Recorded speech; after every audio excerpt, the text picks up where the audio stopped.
Welcome to The Explainer. Today, we're diving into the story of a publisher who looked at the traditional human-heavy publishing model, literally threw it out the window, and built an incredible machine capital engine instead. It's called Dojo Claw, and it completely rewrites the rules on how digital publishing scales.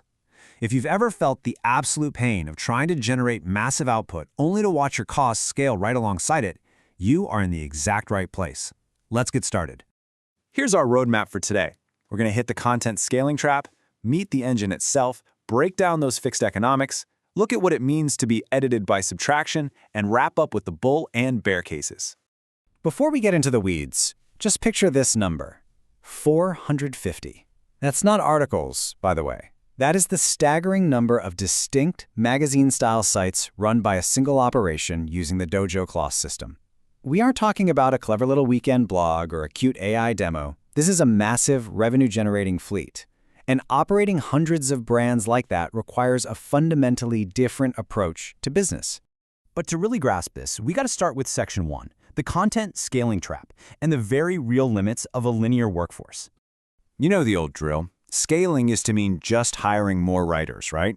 Commissioning more freelancers, adding more editors to manage them all.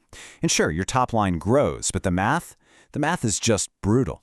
More output equals more cost. Every single new article carries the exact same human price tag. It's like this exhausting treadmill where you have to run faster and faster, but your margins, they stay completely flat. So here is the paradigm shift. Dojo Claw looked at that old way, endlessly pushing the boulder up the hill by scaling a linear workforce with climbing variable costs, and said, no thanks. They shifted entirely to a mechanized engine with leveraged fixed costs. Instead of asking, hey, how do we hire more people? They asked, how do we build a factory? It's literally the difference between running a boutique, handcrafted workshop and firing up an automated assembly line. Which brings us perfectly to Section 2, meet the Dojo Claw engine, tracking the journey from raw material to published pages.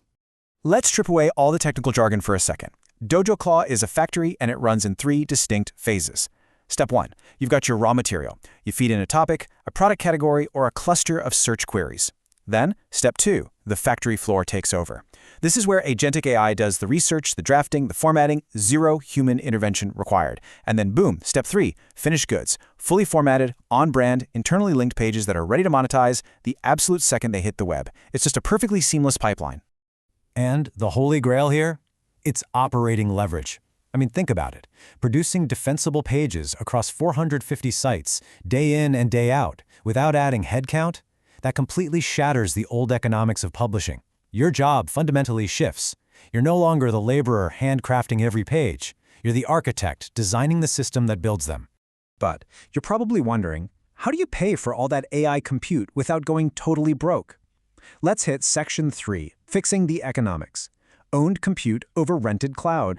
Okay, this is where most AI operations just quietly bleed out, and it's exactly how Dojo Claw fixes the math. See, if you rent cloud APIs per token, your costs climb linearly. You grow the fleet, you grow the bill, and boom, you're right back in that same old trap. But Dojo Claw, they actually shift 70 to 90% of their inference off those expensive cloud APIs and onto local Apple Silicon running open weight models. We're talking a one-time capital cost. Once you buy the hardware, the marginal cost of a new page drops to basically the price of electricity.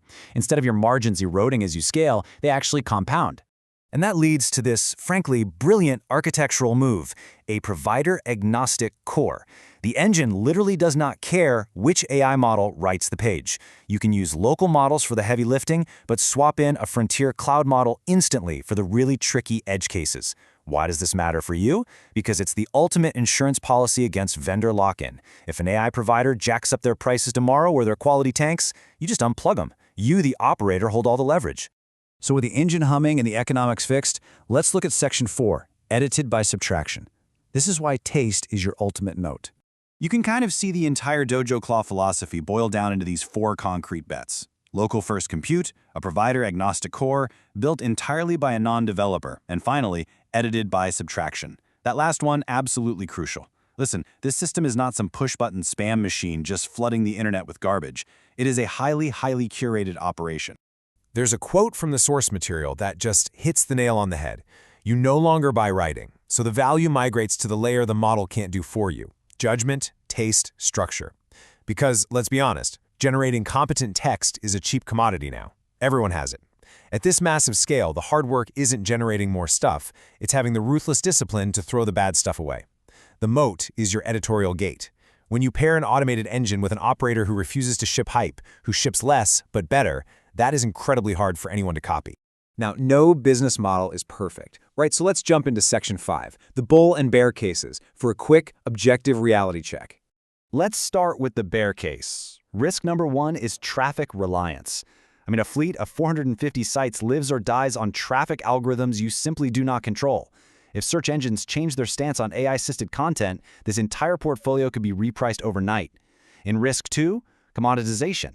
Since competent text basically costs zero now, building a business solely on pumping out words is like building a castle on sand. Without genuine brand usefulness and unique structure, you are completely vulnerable to competitors. But conversely, the bull case is just incredibly compelling. Advantage 1, scaling margins. Because you own the compute instead of renting it, your margins actually widen as you produce more. You get predictable, fixed cost control in a wildly unpredictable market. And advantage 2, compounding value. Every single site, every new brand, every internal link you generate, it all builds this massive, durable base. It's a structural flywheel that just keeps spinning and working for you over time. As we wrap up this explainer, I want to leave you with this one provocative thought. When competent text costs absolutely zero, is your business standing on output or on judgment? If you're just tracking word counts and sheer volume, you've really just traded the old linear trap for a brand new AI trap. But if your true value lies in your editorial taste, your system design, and your ability to curate the absolute best material from an engine that costs literal pennies to run, well, that's how you build an empire. Thanks for joining me on this one, and I'll catch you next time.